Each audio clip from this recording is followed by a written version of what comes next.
Creating 3D models using AI doesn't have to be hard, although sometimes it is, especially when you don't fully understand how it works and how to get good results. That's why I'm creating this 4-video series. This is part 1, and in this video I'll be showing you the various ways that you can upload media to the AI in order to get 3D models. So we're going to get right into it. There's 4 ways that you can upload media to Tripo AI to get a 3D model output. The first way that I'm going to show you is by simply just uploading an image.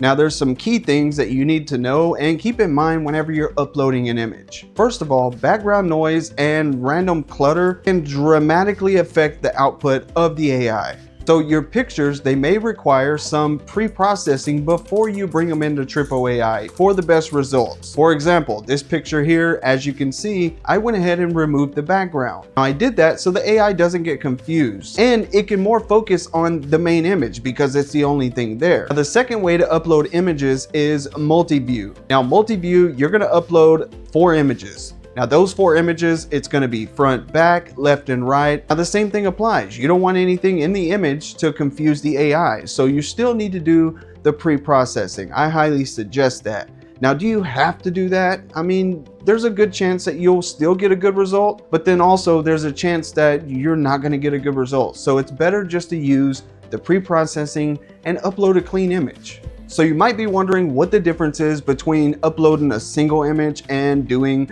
the multi-view. Well, the multi-view allows the AI to see all the way around 360 of your model basically. And that way it doesn't have to guess on what the back or sides look like. Whereas if you only upload one image, yes, it can output a good model and it'll pretty much guess what the back is going to be.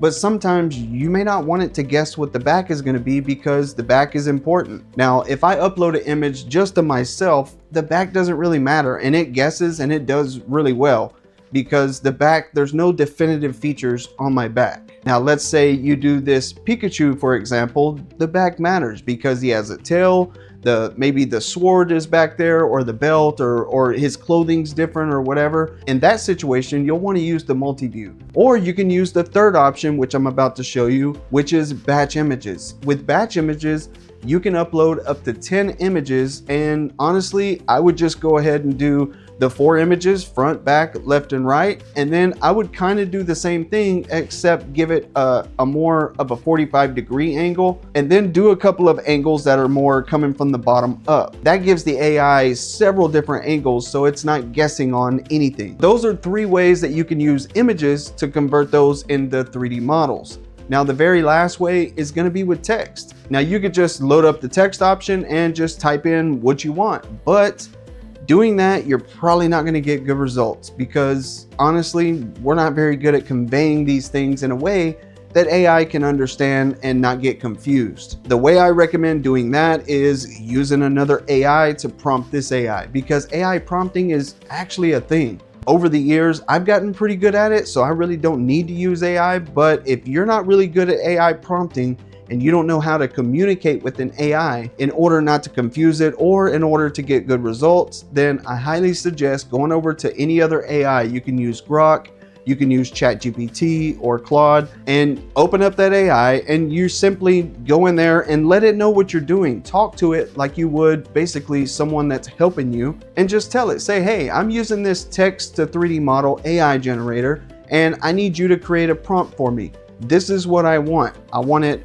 high quality, no floating parts. It needs to be 3D printable, or maybe you're creating some type of game model or something like that. Just let it know exactly what you're doing so it can prompt, and then be sure that you tell it it has to be 1,000 characters or less, including punctuation and spaces, because if you don't, it's going to give you a long thing. It's going to burn up a bunch of your tokens and you're going to be pissed off. And once you get your prompt, you bring that, copy and paste it over here into Tripo AI, and then you're off to the races. Those are 4 ways that you can upload media and get a 3D model out of Tripo AI. Now, I know I said there was 4 ways to add media to Tripo to create your model, but there's actually another way. You can do that by navigating to the image tab, and you can create your image right inside Tripo. So I actually showed this at the beginning of the video.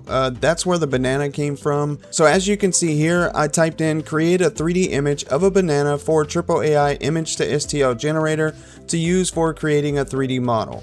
And these 4 images is what I got. I ended up going with this one here with the banana peeled back, and then I used the edit image feature. As you can see, it's right here in the left corner of the image. And then I add cartoon eyes and a mouth that is part of the banana, not just added on top. It needs to look natural to the banana. And this is what I got. And we'll send it to the printer and see how it comes out. So while that's printing, I wanted to show you guys this machine that I got.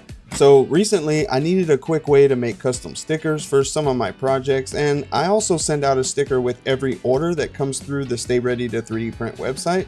And honestly, this thing surprised me because it doesn't just print stickers, it actually cuts them too. Normally you print a sticker and then you cut it by hand or use a separate cutter, or do what I was doing and you have to order them on Amazon or Etsy, and honestly the quality you get is hit or miss. But the Leany PixCut S1 does everything in one machine. Literally right here I took a picture of my favorite printer, the Prusa XL, and I hit AI AutoCut and it automatically detected the edges and created a sticker without me really having to do anything other than snap a photo and bring it in and hit a button. And also what's really cool is you can actually use it for a label machine too. You can make like labels for filament bins, printer settings, project boxes, or just custom branding for the products you're selling like I do. And they're not just paper stickers, they're waterproof and you can touch them as soon as they come out of the printer. So if you've been wanting custom stickers without buying a separate printer and cutter, you might want to check out the Leany PixCut S1. I'll have links below, and they're on sale on Amazon right now. And if you order one on Amazon, you can probably get it like next day or 2 day, depending on where you live. Now let's talk about some of the features over here on the left side. You have variants, and what that does is it creates variations in the same style for creative exploration using Nano Banana. And then you have 3D Enhance. It allows you to basically enhance the depth and achieve better 3D results. And if you look on the left side of this picture right here, you can see that the little night guy that, you know, he looks good, but on the right side, he definitely looks a lot better. Then you have templates over here. There's several templates that you can choose from. You can pick 3D printing and choose from these templates. Character completion, it's a really cool feature because as you can see on the left side there, the guy's arms is missing. And if that's the only image you have, then this feature right here would help you out a lot. You have photo to figure, which is convert your photo into a stylized character. And then of course you have the variants over here again, and then 3D print ready. It applies a high contrast white model style for better 3D printing. Now I didn't use that feature to print the banana, so you don't have to use this feature just to get 3D print ready models. Just keep that in mind. And down here is where you choose your AI model. Now I highly recommend for imaging staying on Nano Banana or using the Nano Banana Pro. The only time I'd really switch to the Pro is if the Nano Banana just wasn't giving good results, because it takes a little longer but you're getting better quality. But honestly, if Nano Banana is doing the trick for you, then there's really no reason to change. So now if we go over here to assets, you'll be able to see the banana that I created right here. So here's the banana here. I went from absolutely nothing, basically just some words that I told it what I wanted, and then it generated the image, and then I used that image to generate this 3D model. And when I sent it to the slicer, this is what it looks like. I downloaded the OBJ file and it brought up all the colors, and it's up to you. You know, if you have the right colors in your printer, you're good to go. I happen to kind of have the right colors. I have yellow, black, and white. I'm gonna see if I can make that work. And obviously there's full spectrum here, so I can actually create colors off of those colors. And so far on the printer, it's coming out pretty good. But as you can see here, it came into the slicer and it's pre-colored. I didn't have to do a thing. Super simple. Now it did come in kind of small, so I had to scale it up quite a bit. So I scaled it up like 400%, and honestly, I think the printer's almost done. Let's take a look. And here it is. It came out just fine. This just goes to show you, you can take this and make money. You can generate 3D files and print them out and sell them online. So make sure you stay tuned for part 2, where we're gonna dive even deeper in Tripo AI.